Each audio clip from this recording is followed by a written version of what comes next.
Rosie Ayliffe on the story box. Now, Rosie's story is quite incredible. Mia Ayliffe-Chung. She was only 20 years old when she was fatally stabbed in a Queensland backpackers hostel in 2016. Mia was on a gap year in Australia and was attempting to complete 88 days of farm work, a requirement for a second-year working visa in Australia known as a 417 visa. When Rosie travelled to Australia to retrieve Mia's body, she heard stories about terrible exploitative treatment of young workers like Mia, including resorts of widespread sexual and financial exploitation of workers. Filled with grief and fury, Rosie decided to take a stand and begin a years-long campaign to make sure no other parents would lose their children this way. In Rosie's new book, Far From Home, which has already been released, you can go and get a copy of it now. Highly encourage you to. She tells the story, and I have to say it is a quite emotional and gut-wrenching story of her fight for justice and gives an account of loss and survival in her own words. Rosie, can I welcome you to the Storybox podcast today? Thank you. It's a true honor to have you here because, as I was saying before, I had to stop reading your book because it is quite an emotional read. So for those people that are listening or watching, prepare yourself. Now, I want to start from the very, very beginning. Are you able to share with me what actually happened? Well,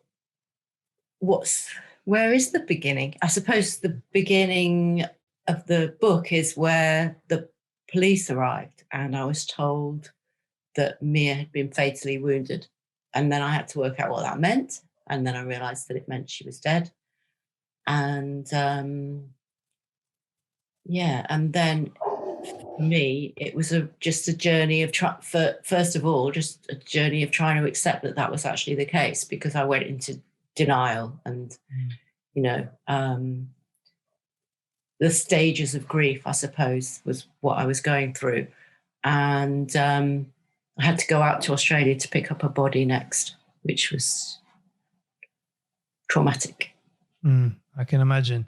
So can you walk me through that moment the police arrived at your doorstep? What was going through your mind the moment they arrived? It's funny because I think people think that's going to be a really dramatic thing. But when they arrived, the last time they'd been at the doorstep at night, they'd actually come into the house to say, your house is really insecure because your garage door's open and now we've just walked into your house. So when they were stood at the door, I just assumed it was something like that we'd left the door open or that the dogs had got into next door's chickens or something like that. So and then they came in, and sat down, and then you start to wonder. And then they said she'd been fatally wounded. And I thought she'd been hurt, I just thought she'd had an accident. And to be honest, I've been expecting something like that because, because of the way she'd been talking about the safety on the farm and things like that. So I wouldn't be surprised until it sank in that they meant she was dead. And then it was, nothing happened like you hear people sometimes just, my mother-in-law lost my husband's brother, and she just dropped down dead, not dead, but she just dropped down and fainted. And that didn't happen to me. There was no I felt like I was watching a film of myself. That's the only way I can describe it. I felt really dissociated from myself.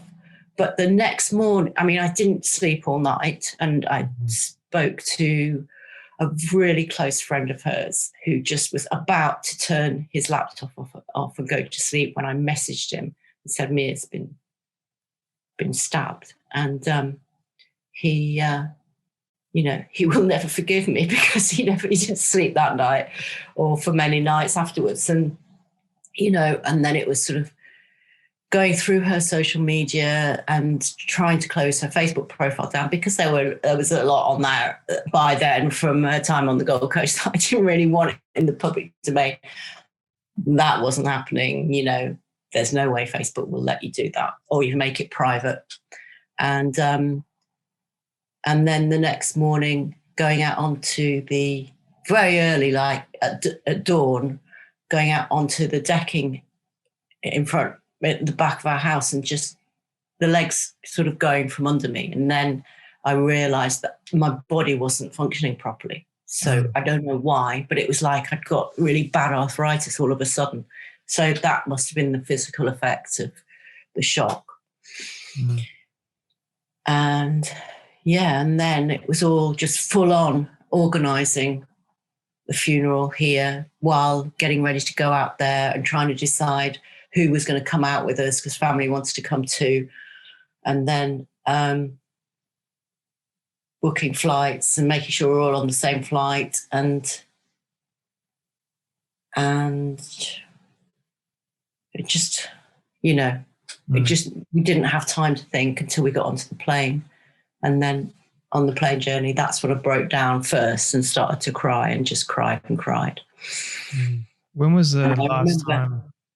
I remember this air hostess saying to me, they take I showed her a picture of me and she said, they take the beautiful ones first to be God's angels. And I thought, if he's taken me here as an angel, he's sure as hell got his hands full. That was the thought that crossed my mind. That's a beautiful thought. Yeah. Didn't know me. When was the last time that you actually got to speak with Mia? It's hard to work out the time frames, but it must have been the day she died. Wow. Because it was the morning that I found out. So it was within 12 hours of her death. Yeah. And I'd missed a call from her the night before, and I was in a complete panic because I knew there was something going on. I didn't know what it was. But, when I'm a single parent of an only child, and that link is umbilical still. And just sensing that there was something wrong, and I didn't know what it was. But even what she told me about no induction, no training to use equipment, fear of being hit by machinery, fear of snakes. I mean, she was terrified of spiders, which is just funny, but it's probably not that funny out there. But Don't worry, I'm afraid of spiders too. She was just sort of pathologically afraid of spiders. But just all of that, and the way she was being treated, being screamed at by the hostel owner, and then talking about someone she'd met possibly rescuing her and helping her to sign off her days.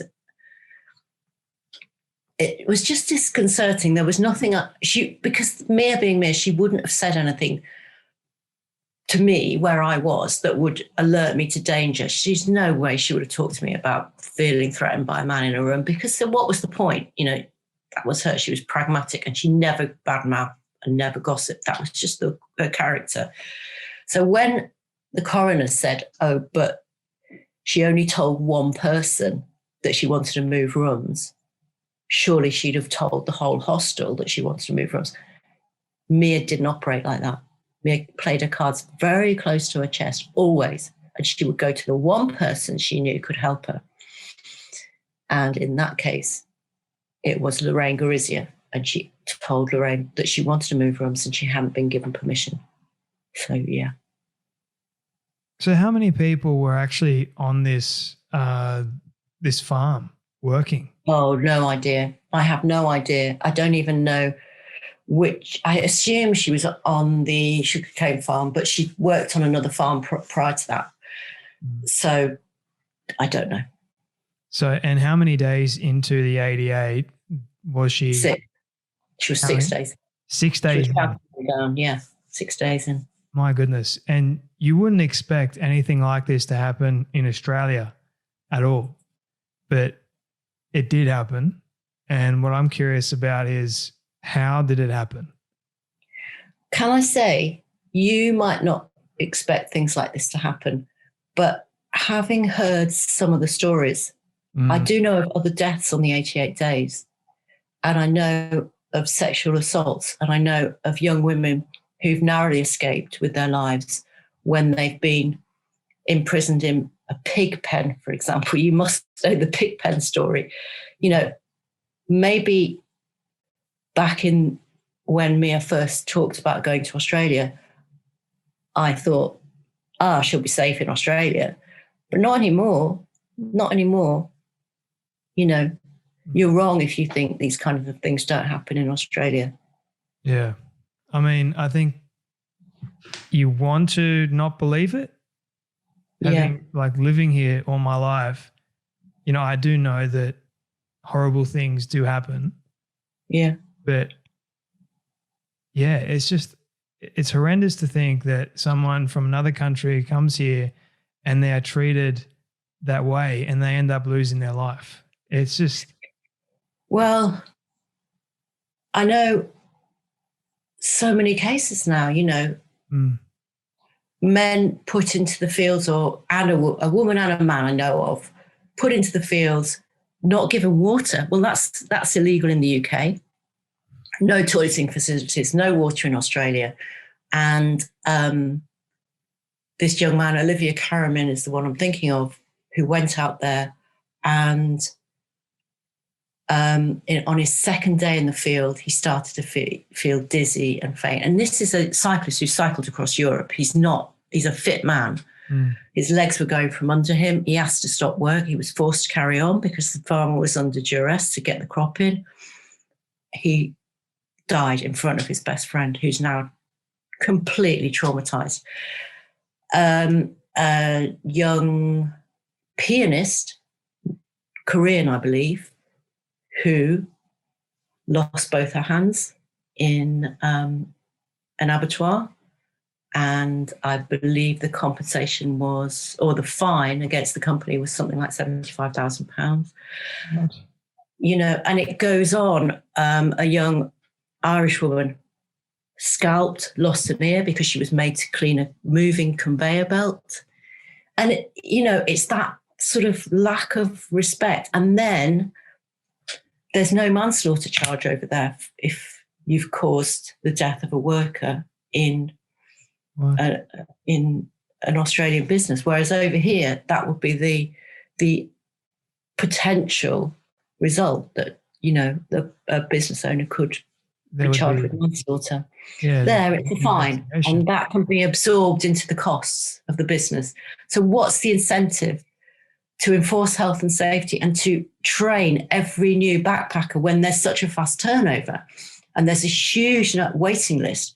So if one complains about the circumstances, they can just be moved on and they find another one.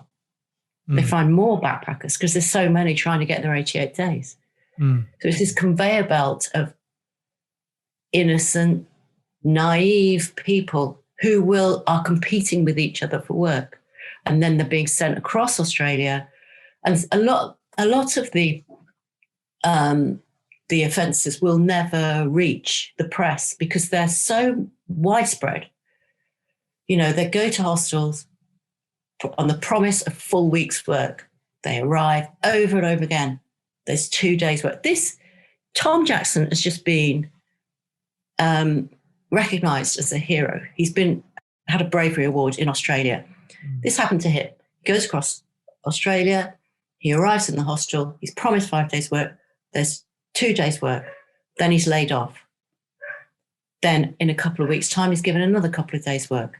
His passport has been confiscated, so he can't leave until he's paid off the debt. And the debt is mounting and the work is less and less, and that is happening. That's just industry practice in these hostels. That's well known among the backpacker community once they've experienced it, but they don't believe it because they want to believe that they're the ones that are going to get 5 days work. So Mia walked into Home Hill Hostel and there were people sitting around who had no work and she was given work straight away. Now, when I went out there, I met some Finnish girls and they were women. They were like in their 30s. And they said to me, we got work at first, but then the work dried up. And then this other woman came and she got loads of work. I said, what did the other woman look like? Oh, she was just gorgeous, young, 19-year-old, stunning looking. I thought, that's funny because that's Mia. You know, the good-looking girl turns up straight into the field. You know, and then I find out that in the Burdekin where Mia was working, there's a sex for sign-off scandal on the farm. That girls are being forced to have sex in order to get their paperwork. And that force constitutes sexual assault, rape. Yeah. I asked the police what they called it, and they said that's rape. You know, because there's that power imbalance, and that pressure is an assault. So even if Mia wanted to leave, she couldn't leave. 6 days in, she had enough money to leave, and who knows what she would have done if she'd then been laid off. Presumably she could have left, who knows, you know, once the work dried up, or if she'd been pressured in that way. I don't know what she would have done. Who knows, because we'll never know. No. So can you talk me through, I mean, this shouldn't happen to anyone, but Mia was murdered, and there was no investigation at all into her murder?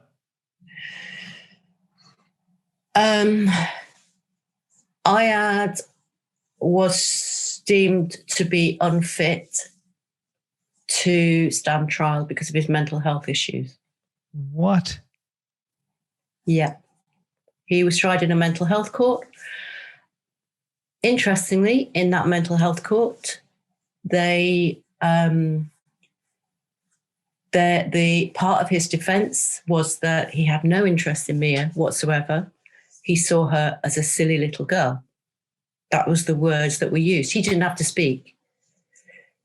And the coroner's report says he was obsessed with Mia. He was in love with Mia. He wanted to take her as his wife. He wanted her to go with him when he left. He believed she'd been put in the room for him, for his sexual gratification, presumably. And given the situation in the Burdekin, he was probably right. You know, he was a respected worker. He'd returned to that farm and he was the supervisor. He wasn't just any worker. He was valued. So who's to say that a pretty girl turns up, she's put in his room? Who knows why they put her there? I don't know. But, you know, I'll never know. But then if it had gone to trial, then at least we'd know one way or the other. But it never did, you know. So you can't fight at all for the kind of justice that you would like? It's not about justice, and it's not about, I don't want to spend my energy on a campaign against Ayad because I don't think you should put energy into things you can't change. And I can't change that system. That's, I mean, I know there have been issues in that system in the past that, you know, that there have been wrong judgments in the mental health courts. But that's not something I want to put my energy into because this is not a campaign against Ayad and his family. If they've made a mistake, it's not my problem, to be honest. It's their problem. It's his family's problem, or it's France's problem when he gets deported to France.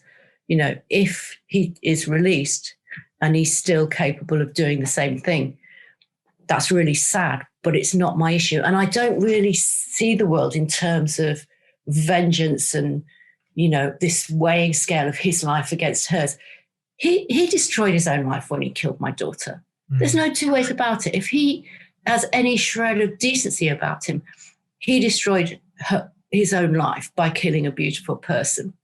And if he didn't destroy his own life, then he's not a person I'm interested in. You know, if he really is an evil monster, he's somebody else's evil monster. He's not mine. I refuse to let him take my life with his evil.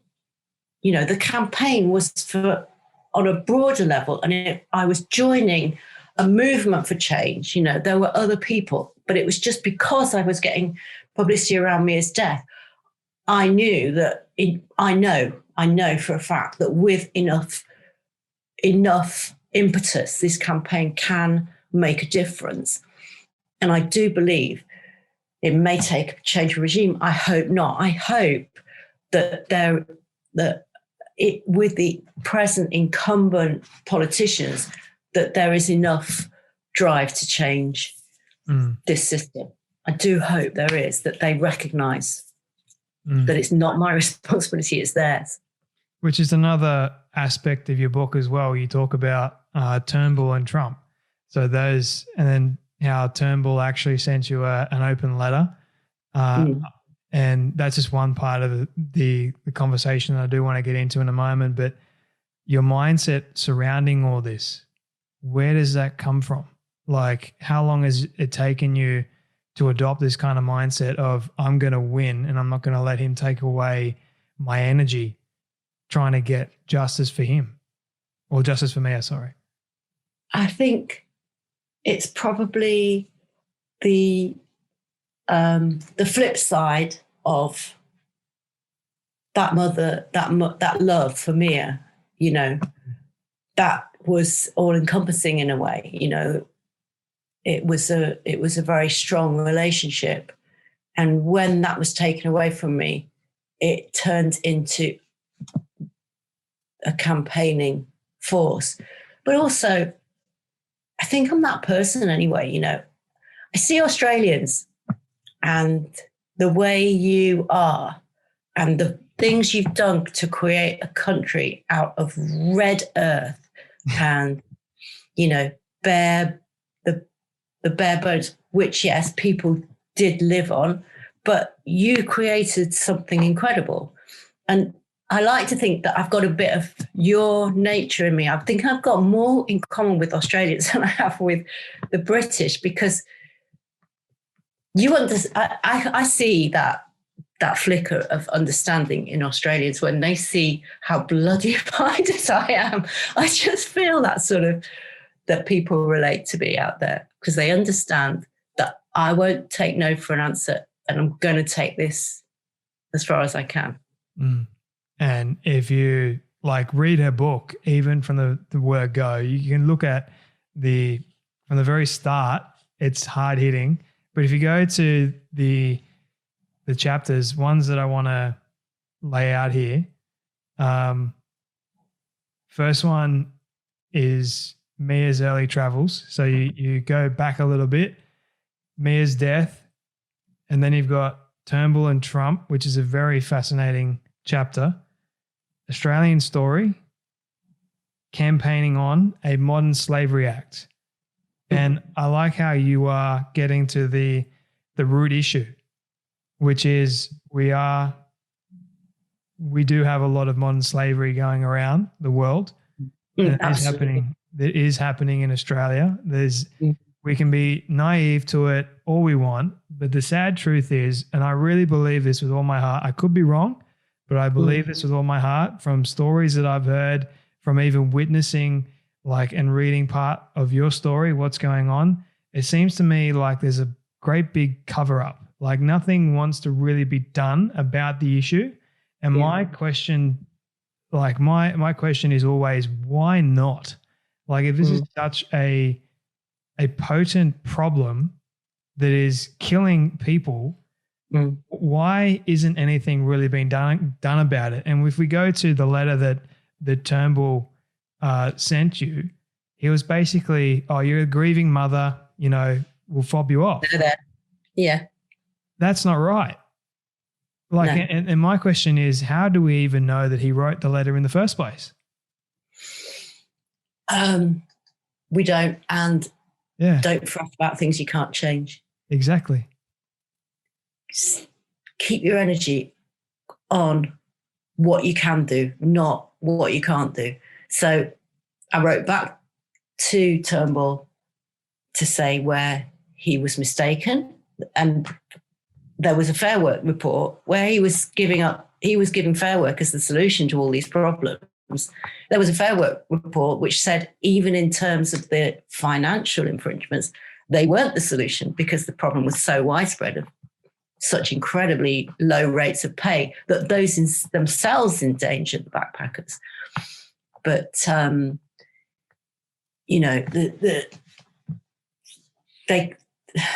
the safety issues around hostels, think about the Childers Backpackers Hostel, all right? The fire in that's an accident waiting to happen in so many hostels where they have no fire escapes, the fire exits are blocked, there's vermin in the hostels, all of these things, and yes, you're right. I wasn't the first person to use the term modern slavery in this respect. The first person I heard use the term modern slavery around the 88 days was Senator Linda Reynolds. And she came out in public and said that this was an example, that there were examples that suggested that modern slavery was an issue. And Turnbull's response was not acceptable. And I called 13 times in press interviews on one day to speak to Peter Dutton when he was Minister of the Interior. I can't remember what his title was, but I asked him 13 times and he never, ever spoke to me. So, but you live in hope. You can't give up. And you're getting under their skin. If you're getting that much press, if you're getting 13 interviews and he's ignoring 13 interviews, that's a win. Because he's got no answer for me. Yeah. They can't answer me. They can only ignore me. And that's what they'll do now. They'll just ignore it. But at least I'm raising the issues. At least it's out there.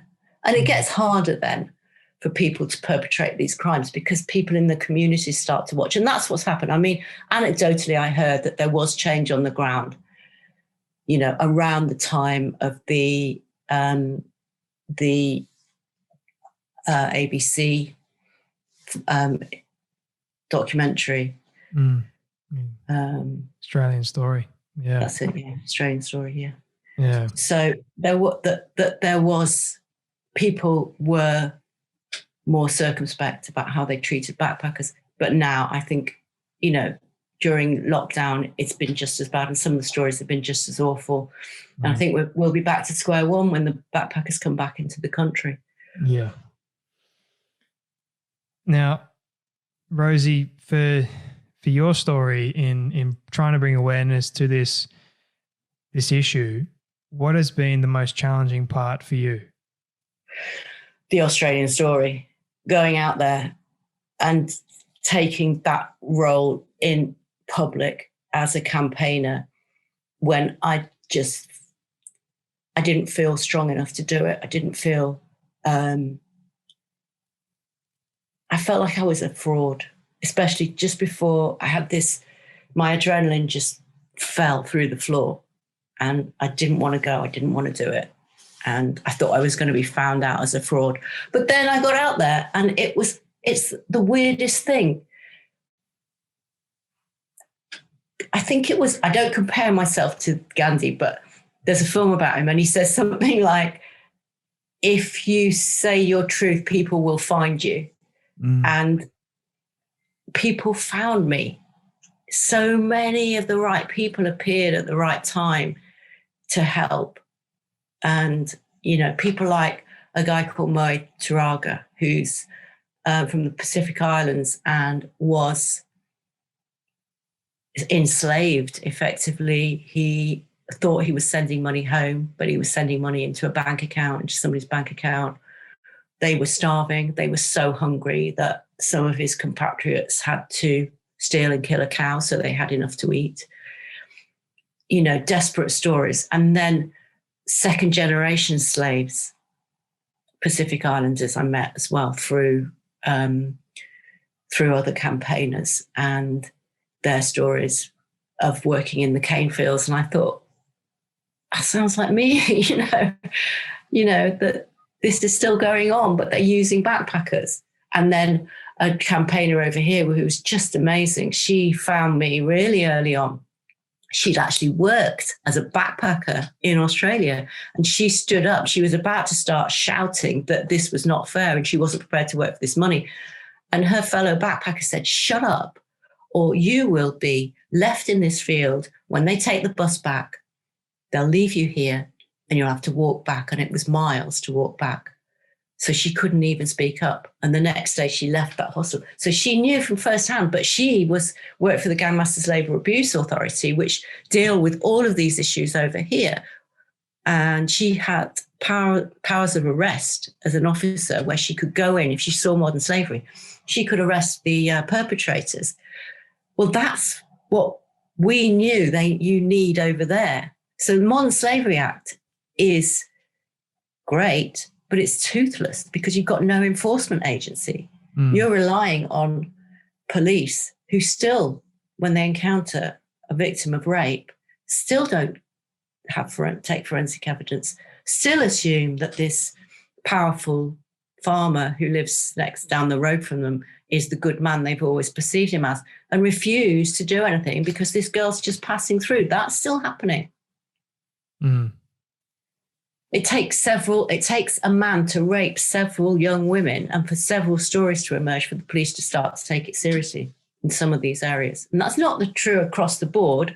I do think there's very good pockets of good practice in, the remote regional areas in North Queensland, but it's not the case across the board. Yeah, which does need to change.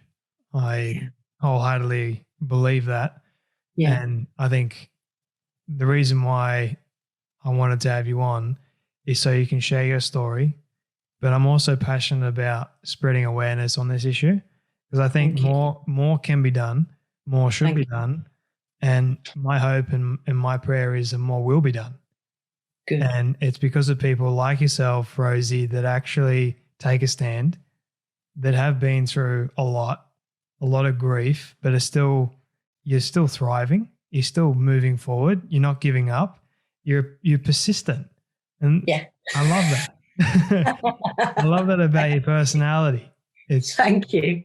You see what I mean? Australians understand me. Australians get me, don't they? I do understand you, but I have a part of that personality in myself. So I see it in you. Definitely. And that's what, I connect with it. But sort of rounding out, I do want to be mindful of your time. Rounding out our conversation, you've got this book, Far From Home. Where can people learn more about your story, connect with you, buy the book, that sort of thing? Where? Yeah, anywhere books are sold, right? Yeah. Please buy the book. Good. It's released by Penguin Random House, which I do want to highlight as they are the number one book publishing company in the world, which is pretty stellar. So trust me, go and get a copy. You want to read this book. It's not an easy read, but at the same time, it is an easy read. Like, it's a story. Like, it's not advice or anything. It's not boring. It's very, very informative. So thank you. I struggled to put it down until I got very, very emotional. Yeah. So, okay. Rosie, my final question for you. This one, okay. If you were to see your daughter again, just one more time, what would you want to say to her? I would want to say, where are you now? I want to know where she is, because I think she's back. I think she's been born again. She believed in reincarnation. When she was little, she talked about a previous life. And I didn't believe until she died, and then now I do. What keeps you going? What keeps you doing this? She does. She won't let me stop.